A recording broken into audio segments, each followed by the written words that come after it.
רדיו קול חי. הנשיא טראמפ הביע את דאגתו. אוקיי.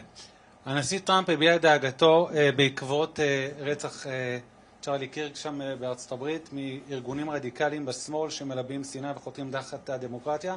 האם הנושא הזה גם היה חלק מהשיחות ביניכם על אולי שיתוף פעולה נגד ארגונים כאלה כדי למנוע חלילה רצח פוליטי גם כאן בישראל? Well, the question was about the ramifications of the barbaric murder of Charlie Kirk. So first let me say Charlie Kirk was a tremendous friend of Israel. And he believed and discussed with me how to defend Israel, how to defend Western civilization. He actually wrote a detailed memorandum suggesting how we should do that. He saw our battle as a common one for our common values and our common freedom. He also believed in having free discourse. And he was I think, a great American patriot, a believer in the freedom and liberties that America gave to the world, and a believer in the common foundation of our civilization, which he attached to this city, this country, this land. He was struck down. I think the most important thing is to make sure that his legacy isn't struck down, that it continues to live.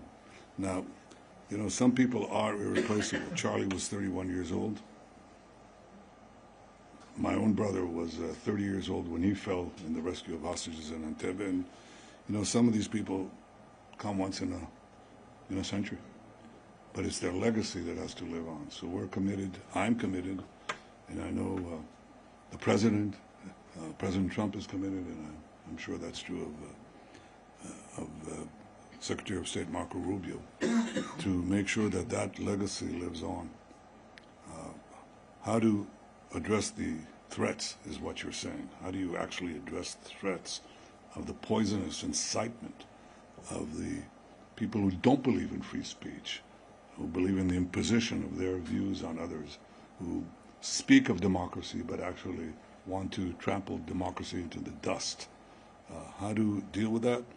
I think it's a common problem. I think the world right now, the Western world, America, Israel, are being challenged by extraordinary violence from political opponents within the countries. Extraordinary violence. President Trump has, there's been 2 attempted assassinations on him. One nearly succeeded.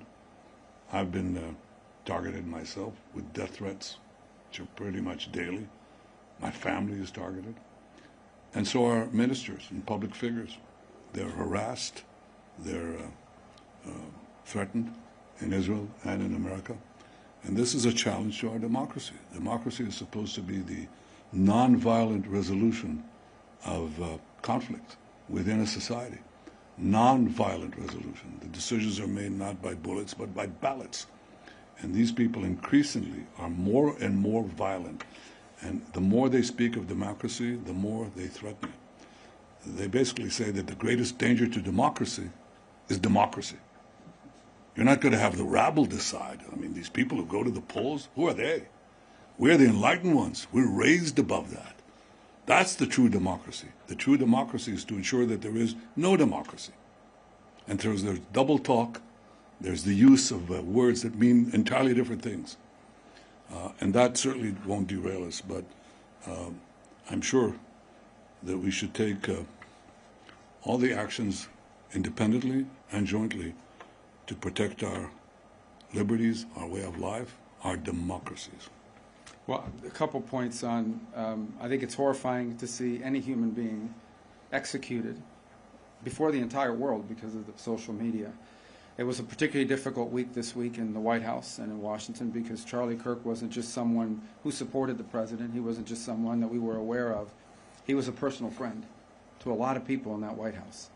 The president, to the vice president, to multiple people. It was a combination, you know, political assassination, but also death in the family type event. And it was shocking to a lot of people to see. Apart from the tragedy of it for him and for his family and for the nation, really, is the irony. Charlie was one of the few people out there that was actually engaging in what we need more of, and that is debate and conversation among people with strong disagreements. People know Charlie Kirk because of his role on campuses. He would go on college campuses, and he would actively seek out and invite people who strongly disagreed with him to come to the microphone and engage in a back and forth. The alternative to the back and forth is to just attack each other. It's very easy to just do podcasts and just do interviews and give speeches where you attack the other side. It's much harder to engage people whose views are diametrically opposed to yours and engage them in a debate. And he did that. But he didn't just do that on college campuses, because that's what he was best known for.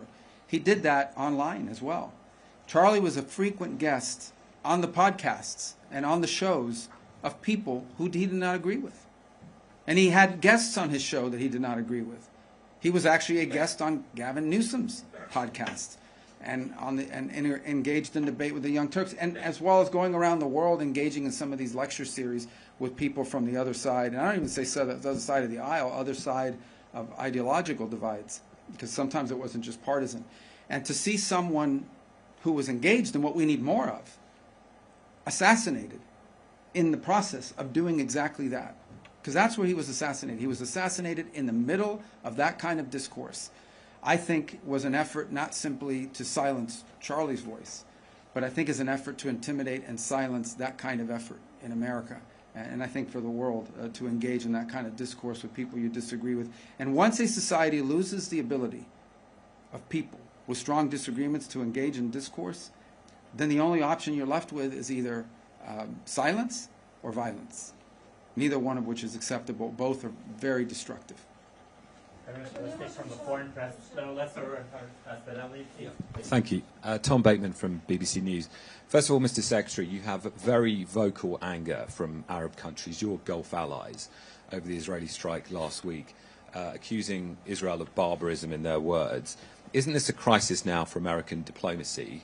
And how are you going to assure your Gulf allies, as the President says, that this won't happen again?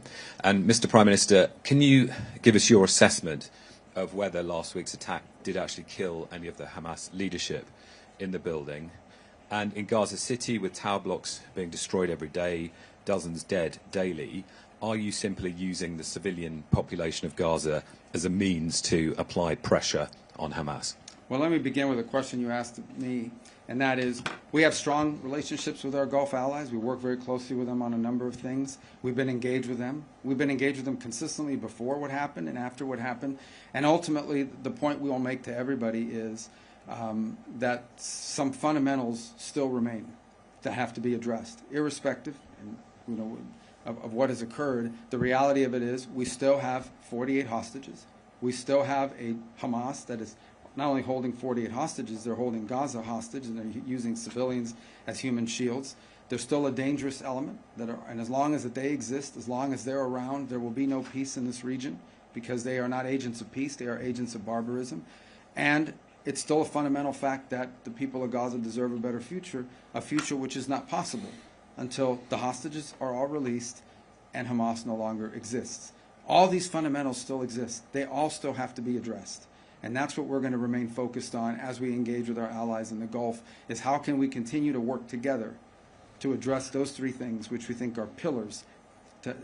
Solving those are pillars of the broader construct I think all of us hope for the region.